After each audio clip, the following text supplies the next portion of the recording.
Bengaluru ಮೆಟ್ರೋದಲ್ಲೂ toxic ಹವಾ, ಎಲ್ಲೆಲ್ಲೂ ಯಶ್ ಸಿನಿಮಾದ ಪೋಸ್ಟರ್ಗಳದೇ ದರ್ಬಾರ್.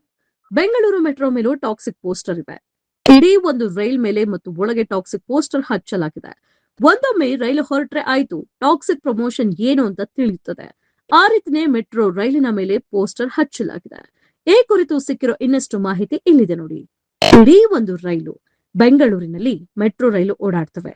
ಪ್ರತಿದಿನವೂ ಇಲ್ಲಿ ನೂರಾರು ಜನ ಪ್ರಯಾಣ ಮಾಡ್ತಾರೆ. ಪ್ರಮೋಷನ್ಗೆ ಇದು ಸರಿಯಾದ ಜಾಗವೇ ಆಗಿದೆ.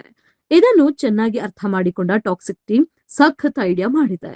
ಇಡೀ 2 ಮೆಟ್ರೋ ರೈಲಿನ ಮೇಲೆ ಚಿತ್ರದ ಪೋಸ್ಟರ್ ಅಂಟಿಸಲಾಗಿದೆ. ಒಳಗೂ ಹೊರಗೂ ಪೋಸ್ಟರ್ ಇದೆ. ಮೆಟ್ರೋ ರೈಲಿನಲ್ಲಿ ಎಲ್ಲಿ ನೋಡಿದ್ರೂ ಟಾಕ್ಸಿಕ್ ಪೋಸ್ಟರ್ಸ್ ಇವೆ. ಹೊರಗೂ ಪೋಸ್ಟರ್ಸ್ ಇವೆ, ಒಳಗೂ ಟಾಕ್ಸಿಕ್ ಚಿತ್ರದೇ ಕ್ರೇಜ್ ಇದೆ. ಯಶ್ ಪಾತ್ರಗಳ ಪೋಸ್ಟರ್ ಇಲ್ಲಿ ರಾರಾಜಿಸುತ್ತಿವೆ. ಎತ್ತ ನೋಡಿದ್ರು ರಾಕಿ ಬಾಯ್ ಅನ್ನುವ ಹಾಗೇನೆ ಇದೆ. ಚಿತ್ರದ ರಿಲೀಸ್ ಡೇಟ್ ನೋಡಿದ ಕ್ಷಣ ಮನಸ್ಸಿಗೆ ಇಳಿಯೋ ತರವೇ ಇದೆ. ಪ್ರಚಾರ ಮಾಡಿದ್ರೆ ಹೀಗೆ ಮಾಡಬೇಕು ಅನ್ನುವ ರೀತಿನೇ ಇದು ಕಾಣಿಸ್ತಾ ಇದೆ.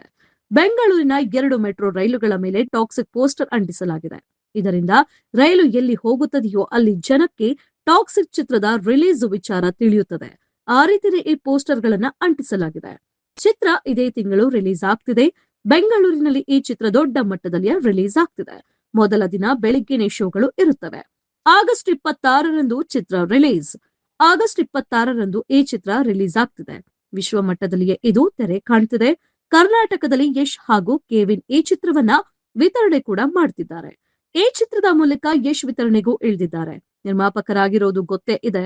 ಚಿತ್ರದ ನಾಯಕ ಅನ್ನೋದು ತಿಳಿದಿದೆ. ಈ ಚಿತ್ರಕ್ಕೆ ಡೈರೆಕ್ಟರ್ ಗೀತು ಮೋಹನ್ ದಾಸ್ ಜೊತೆಗೂಡಿ ಕತೆ ಕೂಡ ಬರೆದಿದ್ದಾರೆ. ಗೀತು ಮೋಹನ್ ದಾಸ್ ಈ ಚಿತ್ರವನ್ನ ಡೈರೆಕ್ಷನ್ ಮಾಡಿದ್ದಾರೆ. ತಮ್ಮ ಕನಸಿನ ಈ ಪ್ರಾಜೆಕ್ಟ್ಗೆ ಯಶ್ ಸಾಥ್ ಕೊಟ್ರು ಅಂತ ಟ್ರೇಲರ್ ರಿಲೀಸ್ ಈವೆಂಟ್ ನಲ್ಲಿ ಹೇಳಿಕೊಂಡಿದ್ದಾರೆ. ಚಿತ್ರಕ್ಕೆ ರವಿ ಬಸ್ರೂರು ಹಿನ್ನೆಲೆ ಸಂಗೀತ ಕೊಟ್ಟಿದ್ದಾರೆ. ಒಂದು ಹಾಡನ್ನ ಕಂಪೋಸ್ ಮಾಡಿದ್ದಾರೆ. Bollywood music director Vishal Mishra ಇಲ್ಲಿ ತಬಾಹಿ ಹಾಡನ್ನ ಕಂಪೋಸ್ ಮಾಡಿದ್ದಾರೆ. ಗೀತು ಮೋಹನ್ ದಾಸ್ ಪತಿ ರಾಜೀವ್ ರವಿ ಕ್ಯಾಮರಾ ವರ್ಕ್ ಮಾಡಿದ್ದಾರೆ ಅಂತ ಹೇಳಬಹುದಾಗಿದೆ.